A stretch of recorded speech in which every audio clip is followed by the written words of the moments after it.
শুকর আলহামদুলিল্লাহ। বাংলাদেশের রাজনীতির মোড় ঘুরিয়ে দিয়েছে বাংলাদেশ জামাত ইসলামী। কুৎসা রটনা, এর বিরুদ্ধে এর আক্রমণ,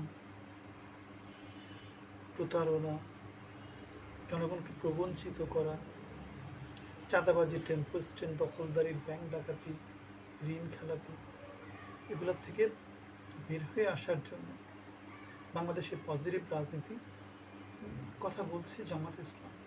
তারা তারেক রহমানকে যে তুমি অনেক কিছু পারো, আসো পলিসি নিয়ে কথা বলি। আমেরিকাতে যেরকম করে হয়, বিতর্ক হয়, বিতর্কের আহ্বান জানিয়েছে। আর বিএনপি কি করছে? তোমরা গুপ্ত, তোমরা সুপ্ত, তোমরা জামাত, তোমরা স্বাধীনতা বিরোধী। আর কি করছে? নারীদেরকে তোমরা এটা করছো, ওটা করছো, আফগানিস্তান বানাচ্ছ। খালেদা জিয়া কি বলতো? বাংলাদেশের স্বাধীনতা বিপন্ন হবে, বাংলাদেশের এই হবে সেই হবে। আর কি করতো? তলে তলে বাংলাদেশকে লুটেপুটে খেত, অযোগ্য লোকদেরকে দিয়ে বাংলাদেশ শাসন করত। জামাত ইসলামের আমির শফিকুর রহমান সেই পচা নষ্ট রাজনীতি থেকে বেরিয়ে আসার জন্য তিনি অনুরোধ করেছেন, প্রতিপক্ষকে বিতর্কের আহ্বান জানিয়েছেন। রাষ্ট্র নিয়ে তোমার চিন্তা ভাবনা কি? ফ্যামিলি কার্ড দিবা কিভাবে দিবা? হেলথ কার্ড দিবা কিভাবে দিবা? অ্যাপার্টমেন্ট দিবা কিভাবে দিবা? 20,000 কিলোমিটার খাল খনন করবা কিভাবে করবা? 25 কোটি গাছ লাগাবা কিভাবে লাগাবা? অর্থনীতি পুনরুদ্ধার করবা কিভাবে করবা? $1 ট্রিলিয়ন ইকোনমি করবা কিভাবে করবা? 1 কোটি লোকের কর্মসংস্থান করবা কিভাবে করবা? স্বপ্নে স্বপ্ন দোষ, এত এত স্বপ্ন। সাধারণত 54 বছর পর্যন্ত আমরা এরকম প্রতারণা করে দিয়েছি। 10 টাকা কেজি চাল, ঘরে ঘরে চাকুরি। তারেক লন্ডন থেকে ওহি নিয়ে এসেছে, একই রকম করে সে চালু করেছে বাংলাদেশে প্রতারণার সংস্কৃতি। জামাতের মধ্যে গণতন্ত্র চর্চা হয়, শিক্ষা, সভ্যতা, যোগ্যতার ওখানে কি আছে? মূল্যায়ন আছে। বিএনপির মধ্যে সেটা নাই।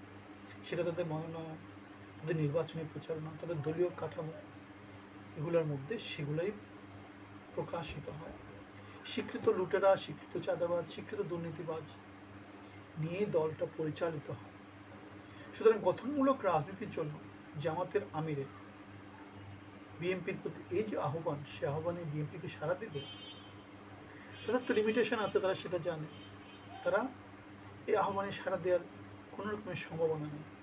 নেগেটিভ রাজনীতি তারা করছে, গত 17 মাস করেছে, গত 17 বছর করেছে। পজিটিভ রাজনীতি করতে পারেনি।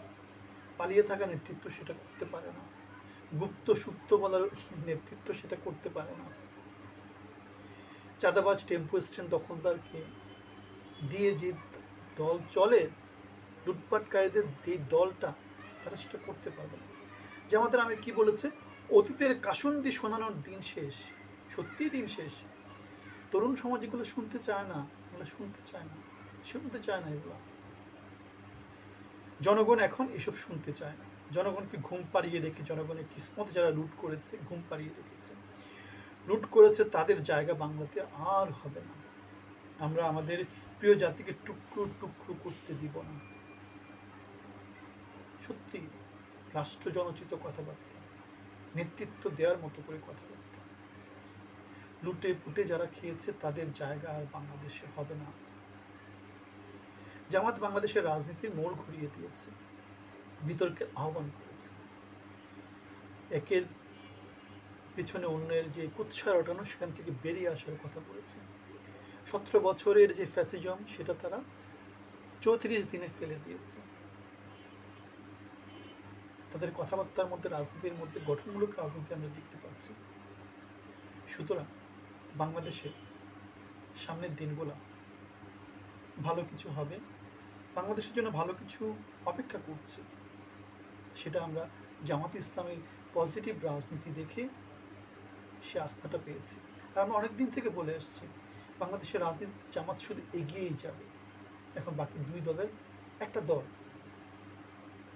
বিলীন হয়ে যাবে যদি তারা পজিটিভ রাজনীতি করতে না পারে, পজিটিভ রাজনীতি করতে না পারে। সুতরাং সাধু সাবধান, বলার এটা একটা উপযুক্ত সময়। আপনাদের সবার জন্য শুভকামনা। আসসালামু আলাইকুম।